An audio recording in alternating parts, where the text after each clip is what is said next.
Nah, makanya kita untuk menghindari konflik di masyarakat perlu nih pengemasan atau metode retorika dakwah. Nah, ini kalau kita baca ulang tuh yang Al-Baqarah 278 itu sesuai dengan konsep amar ma'ruf nahi munkar, karena memang konsepnya Allah kan. Iya. Kenapa amar ma'ruf duluan, nahi munkarnya baru belakangan?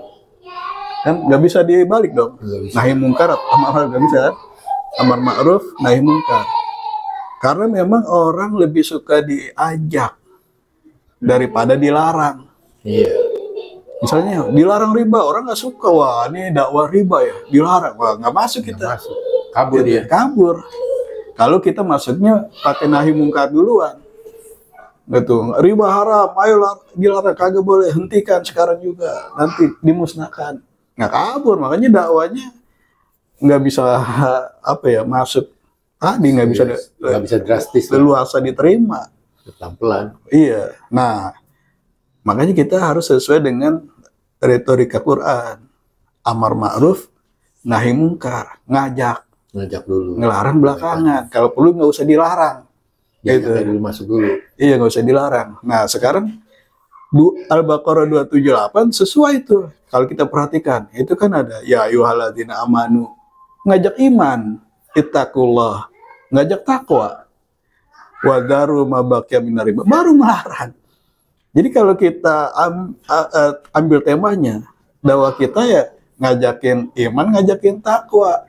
Sebagai pembuktian iman dan takwa, ayo tinggalin riba. Nah, berarti kan lebih soft nih, lebih smooth. Iya kan? Gitu. Ngajak iman, kenapa ngajak iman? Karena supaya dibimbing Allah langsung kan, wa ma asaba min musibatin illa biiznillah, musibah apapun yang terjadi ini atas izin Allah. Wa may yu'min billahi yahdi qalbahu. Siapa yang beriman kepada Allah, dia akan dibimbing hatinya. Nah, jadi masalah apapun kalau kita iman, Allah kasih solusi. Nah, ini kan nggak ngomongin riba nih. Masalah apapun Allah kasih solusi, ya kan? Kemudian yang kedua, ittaqullah, ngajak takwa. Gitu. Ittaqullah wa may yattaqillaha yarzuqhu min haitsu la yahtasib kan? Gitu. Diberikan rezeki yang apa yang nggak disangka-sangka. Gitu. Pasti pada mau. Kalau diajak beriman, diajak bertakwa pasti mau. Nah, apakah benar kita bertakwa? Makanya tinggalin riba gitu kan. Salah satunya tinggalin riba. Wah, Pak, saya udah terlanjur. Nah, kalau sudah terlanjur nih ada solusinya. Jadi yang kita nggak usah larang. Wah, saya belum bisa. Kalau belum bisa, lanjutin aja terus.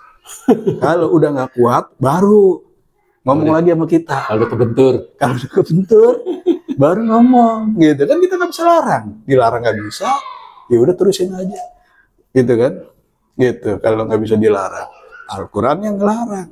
Wah, gimana ya? Saya belum bisa, Pak Ustadz. Ya kalau belum bisa terusin aja. Ntar kan ketemu ayat yang berikutnya. Wa ilam tafalu, Pak Danu biharbi minallahi wa rasulih, gitu kan. Kalau belum ketemu ayatnya, terusin aja dulu, gitu kan. Diperangi. Nah, canggihnya lagi, Pak. Ayat 278 dikasih solusi, Allah langsung yang ngasih solusi. Berarti solusi dulu, Pak, yang diketengahin, bukan larangan dulu. Bukan masalah dulu, solusi duluan. Nih solusinya buat biar hidup kamu lancar. Gitu. Nah, ayat yang berikutnya baru masalah. Ayo kita perang, gitu kan. Kalau kamu nggak mau, ayo tinggalkan riba, gitu. Ayat 78-nya Allah langsung kasih solusi. Ayat 79-nya Allah langsung yang perangi. Kencang gitu, Pak, susunan ayatnya. Ya kalau nggak mau. Ya kan? Susunan ayatnya canggih tuh. Nah, jadi kita bikin programnya yang problem solving, jangan yang larang-larang. Gitu. Biar dia nyaman. Jadi kita ke masyarakat, kita nggak mau melarang, Pak. Kita hanya memberikan sosialisasi masalah advokasi hukum. Kalau ada masyarakat yang butuh, kita siap. Pak Ustadz siap menangani. Dan nanti di materi itu kita sampaikan juga ke Pak Ustadz. Nih sistematika Al-Qurannya begini. Jangan sampai Ustadz jadi ntar gue dimusuhin masyarakat. Makanya jangan salah dakwahnya gitu biar nggak dimusuhin. Iya. Gitu. Jangan nggak usah melarang riba haram, nggak usah. Semua juga udah tahu riba haram biasanya kan gitu kan. Iya. Gitu. Ngerti riba haram. Makanya Bisa nggak ngasih solusi ke saya lagi? Nah, Gitu tanyanya. makanya nggak usah berkuar-kuar lagi riba haram. Mulailah dari solusi.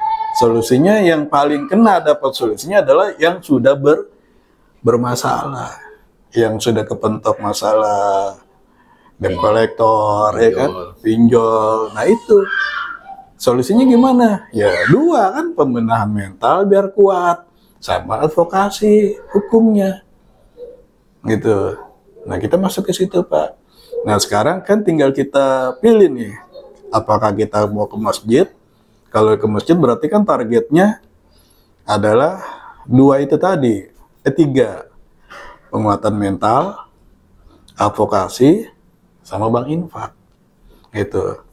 Atau misalkan kita sasarannya ke bank infak, nah bank infaknya ini yang pengurus bank infaknya ini yang harus mempunyai paralegal itu, mempunyai apa namanya, dia kemampuan advokasi.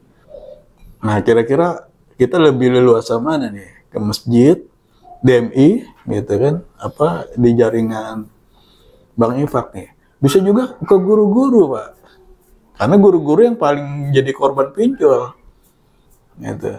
Bunuh diri. Iya, cuman masalah biaya. Kalau guru-guru yang biayain siapa?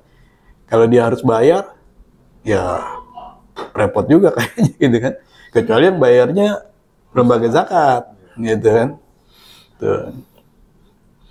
Udah bagian jadi program gitu ya. Nah, itu bagian dari program. Pandangan dari mereka. Karena kan ada aspek goriminnya di situ. Iya. Saya ini dulu informasiin dulu ya. Yang selama waktu saya presentasi di Jogja, itu ada ketua DMI Jogja. Dia bilang ini, Pak Surin, ini bagus ini solusinya, manfaat buat mengatasi riba. Kalau ini berhasil, semua masjid sistemnya seperti ini. Gitu. Oh, bagus. Permasalahannya kembali lagi, kadangkala orang itu kalau di bank infak semangat minjemnya tinggi, memang balikinya susah. Untuk balikinya itu kan harus seminggu sekali pertemuan. Begitu minjem pertemuannya nggak datang. Tapi pas mau turun dana dia datang. Nah itu permasalahan itu. Jadi betul kan Pak Ustadz. Jadi harus mentalnya di brainwash dulu. Makanya ada aturan minimal tuh 4 kali pertemuan dulu di brainwash, giro semangat untuk kembali ke jalan yang benar. Setelah itu baru kita berikan bantuan gitu. Nah terkait dengan bantuan itu memang sih semua orang kalau udah dikasih bantuan itu yang namanya habit, kebiasaan ya, gali lubang tutup lubang. Nah itu yang bahayanya di situ. Nah kalau dana itu sebenarnya Basnas kan banyak sebenarnya Pak. Dana itu kan berlimpah, cuman dia itu tidak berani memberikan ke komunitas atau organisasi yang dipercaya oleh Basnas. Makanya kan tadi saya bilang, kalau bisa kita mau ada legalitasnya, jadi dia berani ngasih, bisa dipertanggungjawabkan pekerjaan kita ini bahwa ini dakwah untuk menolong orang yang terkena riba kan gitu. Jadi, nah kalau konsepnya Pak Ustadz ini bagus juga, ada pendampingan advokat. Jadi artinya memang kebanyakan orang yang terlibat riba itu stresnya karena nggak tahu cara hukumnya, nggak tahu. Padahal itu kan mereka bayar, kalau ngambil advokat pengacara bayar berapa nih? Nah, iya. Kira uang, karena udah biasa minjem uang gampang, ini keluar uang lagi. Double deh, udah ketiban tangga, ketiban itu, gimana caranya gitu? Nah, kita masuk nih, karena kita mau awalnya adalah dakwah anti riba, ya kan? Nah, melalui advokasi hukum kita masuk dan kita bisa membedakan diri dengan gerakan anti riba lainnya. Ya, betul. Kalau anti riba lainnya kan masuknya ekonomi. ekonomi. bisnis, mentoring bisnis, ya kan? Karena bayar utang harus pakai duit nih, Ya. gitu kan? Mindset Tapi kalau masih pusing gimana bisa ngasilin duit? Nah itu bagian kita, advokasinya, gitu. Nah jadi kita bisa masuk ke komunitas yang sudah ada. Karena kan kita perlu belajar juga. Ya. Nah kalau melihat potensi yang ada di kita, kursus paralegal ya untuk para ustadz. Ya kan? Supaya ustadznya gratis, kita minta dana ke lembaga zakat. Gitu ya kan? Iya. Pelatihan berarti. Iya, kursus. Iya, kursus. Kursus 2 hari aja lah gitu. Gitu. Misalnya kita mau bikin di mana? Kita ini bekal juga. Apa? Belajar dulu kita. Ya kita ikut belajar, namanya panitia pasti ikut duduk juga. Kita ikut belajar. Yang ngisi dari mereka, advokat itu. Sendiri dia. Bagian advokasinya dia sendiri, Karyono Sarjana Hukum. Nah, nanti saya ngisi bagian Al-Qur'annya, solusi Al-Qur'annya seperti apa. Nah, Bapak ngisi nanti Pak Ustadz membuat bank infak di masyarakat, menawarkan solusi ke masyarakat. Konsep bank infak ini seperti ini, bisa diadaptasi sesuai dengan lingkungan masing-masing. Gitu. Jadi mereka keluar dari training Udah ada punya solusi. Solusinya itu, secara hukumnya begini, secara dalil Qur'annya begini, kemudian secara ekonominya begini, gitu. Jadi begitu dia dakwah di masyarakat, udah lengkap, gitu. Paket Lengkap. Nah, nanti kita bikin silaturahmi, pengajian, gitu, pengajian sama ustadz-ustadz tadi. Nah, kalau mereka udah punya sertifikat paralegal, berarti udah di bawah naungan LBH, Pak. Iya. Gitu.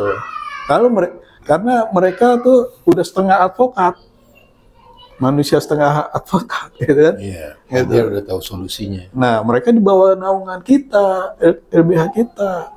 Tinggal kita bikin pertemuan berkala.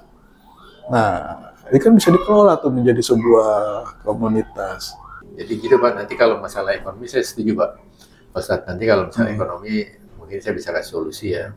Gimana sih membuka usaha tanpa modal? Karena saya juga sebagai narasumber di SMK seluruh DKI. Nah, Jadi kemarin saya suruh bicara di semua guru-guru SMK itu ada pelatihan selama 2 hari. Saya dikasih waktu 1 hari untuk bicara mengenai kewirausahaan. Jadi guru-guru itu saya buka mindsetnya supaya Bapak, Ibu kalau sudah jadi pensiunan guru mau kemana? Saya kan gitu tadi. Ya istirahatlah Mas Lid. Jangan, usaha. Kan perlu modal. Nah itu, buka usaha nggak usah pakai modal, nggak perlu pakai uang. Lo pakai apa? Aku saya ajarin gini. Oh iya baru buka. Akhirnya ya udah. Setelah selesai, nah itu orang Pemdanya DKI itu yang bagian pendidikan, Mas Udin, bisa ngobrol lagi di SMK yang lain lagi, beda lagi. Oh ya udah silakan. Jadi prinsipnya gini Pak, kalau mengatasi riba itu sebenarnya ibarat Allah mau ngasih rezeki ke orang, ke manusia, ke hambanya, tapi dia sendiri tidak punya tempat menampung wadahnya, malah memperkecil wadahnya itu. Nah itu bagaimana Allah mau ngasih? Udah tempatnya nggak ada, usahanya nggak ada. Cuma dapetin tuh dari langit nggak bisa. Kita harus buka, tempayannya harus lebih lebar gitu loh, supaya air itu bisa air itu bisa nampung kita banyak gitu kan. Dan sekarang air hujan jatuh, tempayannya ini nggak ada gitu loh. Nah sekarang bagaimana tuh? Supaya ada wadahnya ya. Ya udah kita bikin usaha. Dengan ada usaha kan ada semangat, ada hasil, jual ikan. Jadi, saya tuh konsepnya gini Pak. Kalau saya bikin pelatihan, paling minimal dia bisa makan buat keluarganya. Kalau bisa lagi bisa dijual. Tapi memang 2 itu, bisa makan buat sendiri, mengurangi efisiensi biaya pengeluaran rumah tangga, kemudian bisa menambah rumah tangga buat dijual lagi kan gitu. Bagaimana cara menjualnya? Nah itu saya. Saya kasih tahu caranya gini, konsepnya gini. Jadi kita ambil jam 9 aja ya. Iya Pak. Udah tinggal 7 menit lagi. Iya. Berarti kita ambil kesimpulan dulu, ya kan? Yang penting alhamdulillah nih pertemuan meskipun 3 orang, 4 orang sama kameramen. Nah, harus dating juga kameramen ya kan? Tapi insya Allah ada hasilnya. Jadi yang pertama, kita masuk ke lembaga advokasi untuk membedakan kita dengan komunitas anti riba lainnya. Kenapa harus berbeda? Supaya bisa saling melengkapi. Iya. Mereka masuk di bisnisnya, kita masuk di hukumnya, nah bisa kolaborasi, itu kan, kolaborasi. Nah, kita mau ajukan program kursus paralegal nih untuk para ustadz. Nah, nanti bisa jadi dewan masjid, DKM-nya yang mengutus, atau yayasannya, atau majelis taklimnya, gitu kan. Nanti ustadz yang mengikuti kursus paralegal pulang dari training, dia dapat tiga solusi. Yang pertama adalah solusi Al-Quran, Al-Quran solusi riba. Kemudian yang kedua adalah solusi hukum. Yang ketiga adalah solusi ekonomi. Nah, jadi lengkap tuh ustadz bagaimana berdakwah, bukan lagi melarang, tapi menyampaikan solusi. Ini loh solusinya, gitu kan. Nah, itu yang pertama, program pertama nih. Besok nanti saya mau bicarain ke ketua umumnya. Kemudian yang kedua, kita masuk ke komunitas yang ada nih, yang kemarin saya jadi obrolan dengan yatim mandiri. Itu adalah komunitas IGRO, Pak, Ikatan Guru Rodotul Atfal. Tadinya kita ingin sosialisasi masalah riba. Tapi daripada terjadi penolakan lagi, gitu kan, kayaknya cocok kalau kita rubah haluan. Rubah haluan itu artinya ya tadi kita mengajak, bukan melarang. Mengajak bagaimana guru menjadi entrepreneur tanpa modal. Guru entrepreneur tanpa modal.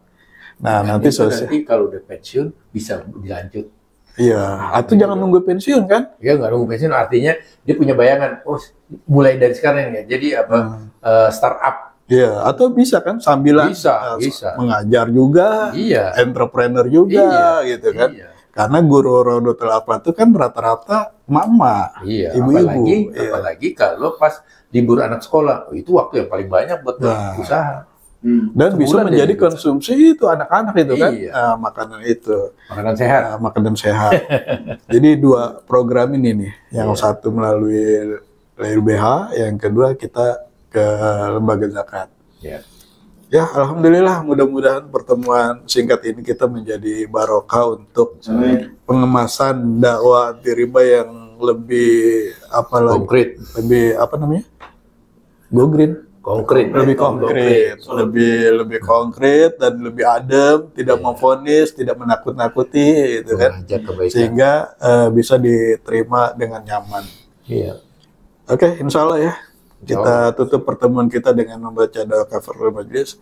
Subhanakallahumma wa bihamdika asyhadu an la ilaha illa anta astaghfiruka wa atubu ilaik. Wassalamualaikum warahmatullahi wabarakatuh. Waalaikumsalam warahmatullahi wabarakatuh.